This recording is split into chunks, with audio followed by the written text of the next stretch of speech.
नरेंद्र दामोदर दास मोदी राष्ट्रीय स्वयंसेवक संघ का पूर्णकालिक प्रचारक, एक सशक्त नेता जो कभी चुनाव नहीं हारता, दुनिया के सबसे बड़े लोकतंत्र भारत का प्रधानमंत्री।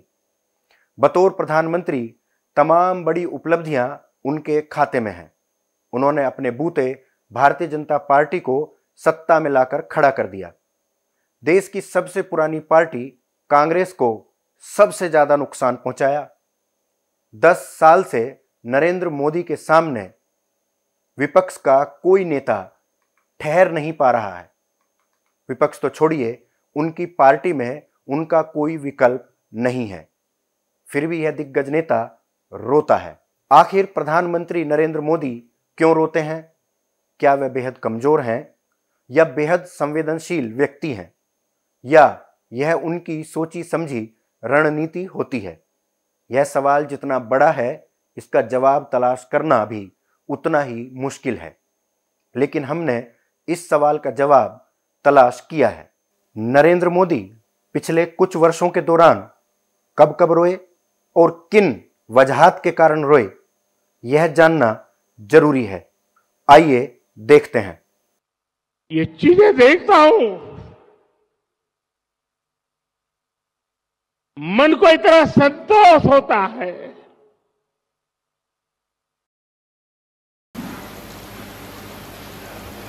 एयरपोर्ट से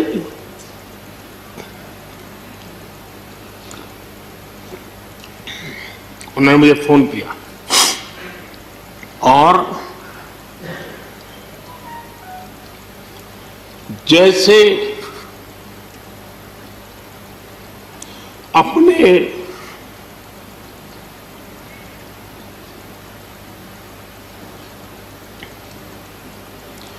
परिवार के सदस्य की चिंता करें,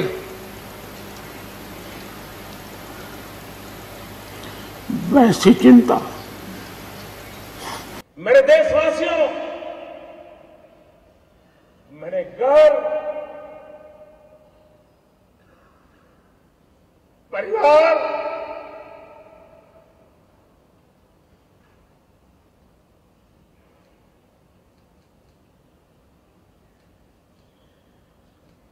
सब कुछ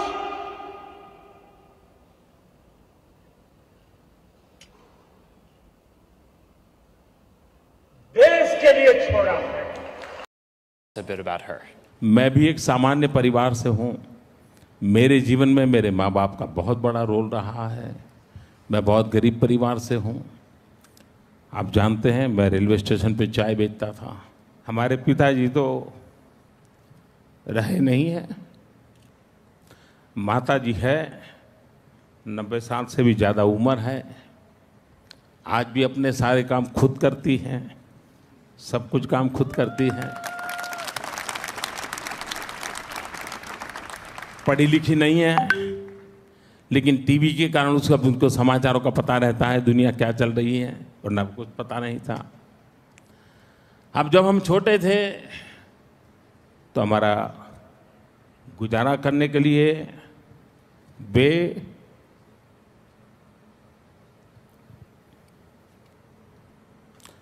अड़ोस पड़ोस के घरों में बर्तन साफ करना, पानी भरना,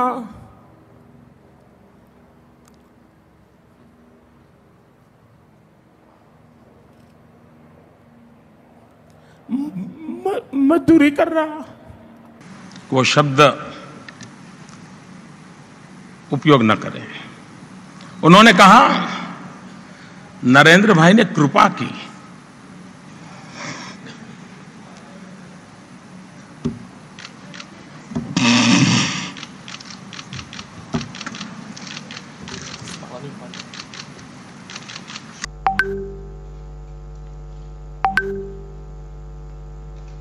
कोई उणप रही હોય, વર્તમાનમાં જે બેઠા છે તે અને અગાઉ જે આ સદનમાં હતા તે જાણે અજાણે કોઈ પણ એવી ઉણપ રહી હોય તો આ પણ છે મિચ્છામી દુક્કડમની। पहले थोड़ा साइंटिफिक होकर सोचते हैं। दुनिया में अब तक के सबसे सफल जीव विज्ञानियों में एक चार्ल्स डार्विन ने एक बार भावनात्मक आंसुओं को उद्देश्यहीन घोषित किया था। लगभग 150 साल बाद आज भी रोना मानव शरीर के सर्वाधिक जटिल रहस्यों में से एक बना हुआ है। धरती पर तमाम ऐसे जीव हैं जो दर्द या जलन के परिणाम स्वरूप सहजता से आंसू बहाते हैं। मनुष्य एकमात्र प्राणी है जिसके आंसू उसकी भावनाओं के कारण उत्पन्न होते हैं। शिशु कुछ मांगने के लिए भी रोते हैं, लेकिन वयस्क क्यों रोते हैं? प्रबल भावनाएं हमें रोने के लिए प्रेरित करती हैं, लेकिन क्यों? हम अपने सवाल पर लौट कर आते हैं, नरेंद्र मोदी क्यों रोते हैं? क्योंकि यह भावनाओं से जुड़ा मसला है, लिहाजा हमने मनोवैज्ञानिक से संपर्क किया। गौतम बुद्ध विश्वविद्यालय में क्लिनिकल साइकोलॉजी डिपार्टमेंट के एचओडी डॉक्टर आनंद प्रताप के सामने यह सवाल रखा गया। देखिए उन्होंने क्या कहा।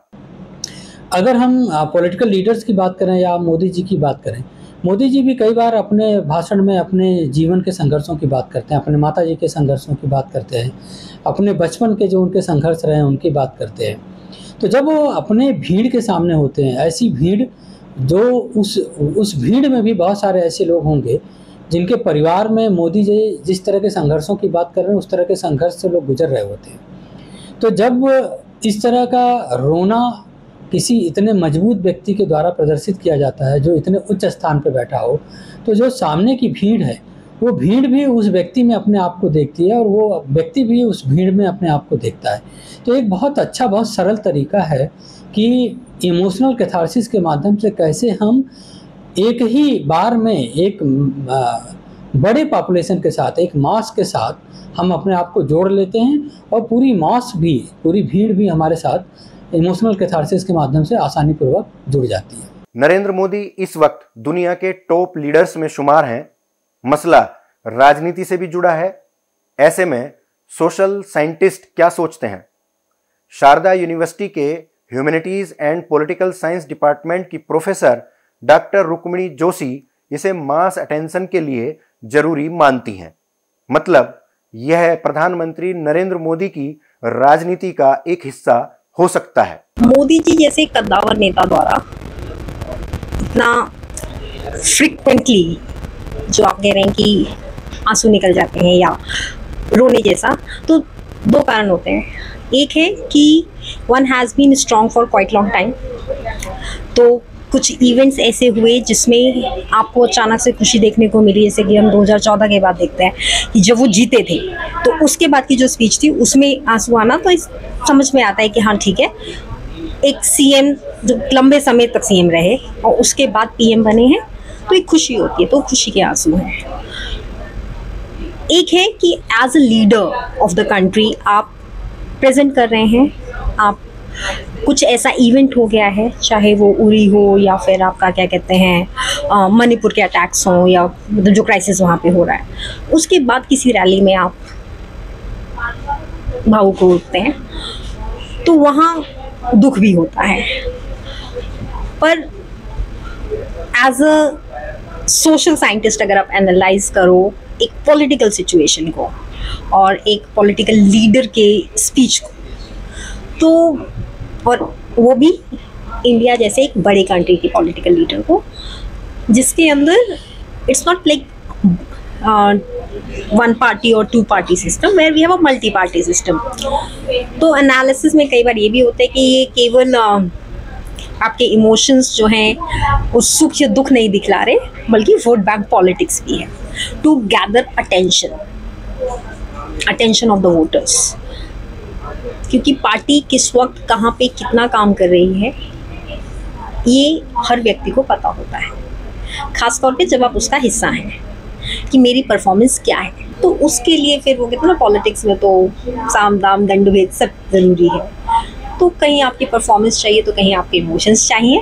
उसको ध्यान में रखते हुए मेरा एनालिसिस यही कहता है कि ठीक है, as a human being after all एक इंसान तो है ना, लीडर होने के साथ साथ इंसान है, तो इमोशन झलकते हैं, लेकिन उसके साथ वोट बैंक पॉलिटिक्स भी काम करती है together the attention of the voters. Western UP के एक बड़े कॉलेज में कार्यरत पॉलिटिकल साइंस के शिक्षक प्रोफेसर स्नेहवीर पुंडीर छात्र नेता रहे हैं।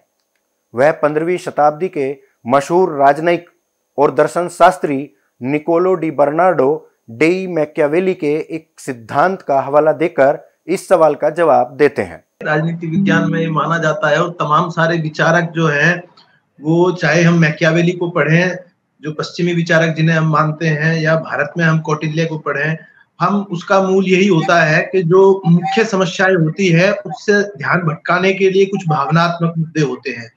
जब पॉलिटिशियन को लगता है कि मैकियावेली तो ये कहते हैं कि साहब पॉलिटिशियन को जनता के बीच में आके एक सेकंड में रो देना चाहिए और जो है उसके बाद पीछे जाए तो बिल्कुल उसे बदल जाना चाहिए, उसे शेर की तरह बहादुर होना चाहिए लेकिन लोमड़ी की तरह चालाक होना चाहिए और गिरगिट की तरह रंग बदलने वाला होना चाहिए।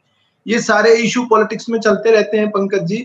मेरा भी यही मानना है कि साहब अजब है हाल सियासत का, जो इनकार करे तो इकरार समझो। तो राजनीति इसी सब पे चलती है कि वो जैसा बोलती है, जैसा दिखती है, ऐसी होती नहीं है। तो ये सारे जो इश्यूज हैं ये भावनात्मक इश्यूज है और इनको उभारा जाता है इसलिए कि आदमी के जो असल जिंदगी के मुद्दे हैं वो उसकी समझ में नहीं आए। नरेंद्र मोदी क्यों रोते हैं? मैंने इस सवाल का जवाब मनोवैज्ञानिक, व्यवहारिक और राजनीतिक आधार पर आपके सामने रख दिया है। आप नरेंद्र मोदी को जिस तरह देखते हैं वह जवाब आपको आपके हिसाब से सही लगेगा। मैं पंकज पाराशर फिर किसी बड़े सवाल का जवाब आपके सामने लेकर हाजिर रहूंगा। ऐसा सवाल जो आम और खास के जहन में अपना जवाब पूछता रहता है। अगर आपको यह वीडियो अच्छा लगा तो लाइक कीजिए, अपना सुझाव कमेंट बॉक्स में लिखिए। एक से बढ़कर एक वीडियो देखने के लिए उत्तर प्रदेश टाइम्स के YouTube चैनल को जरूर सब्सक्राइब करें। नमस्कार।